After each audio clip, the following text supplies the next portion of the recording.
Godīgi pēdējos gados tika sasniegts ļoti, ļoti daudz. Un, lai es to visu sasniegtu, man bija jāpārvar pašam sevi. No skolas, kuras bija iepriekš, es to visu nevarētu izdarīt.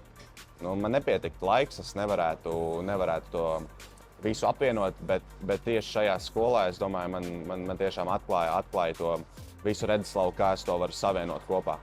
Jo tas pirmais solis pāriet uz tālmācību arī nav viegls cilvēkiem.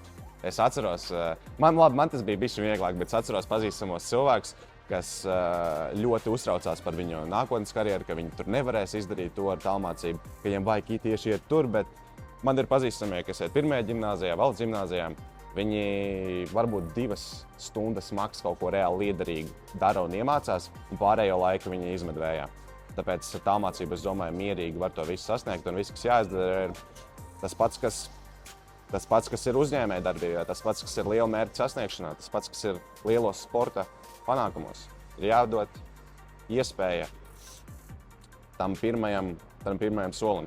Vienkārši ir jāsaņemās, un ja tu tiešām gribi sasniegt lielas lietas šajā dzīvē, to, ko tu gribi, nevis to, ko citi grib, tad tev būs tur jāpielieto ļoti daudz laika, un ar parasto skolu, es domāju, tas gandrīz nav iespējams.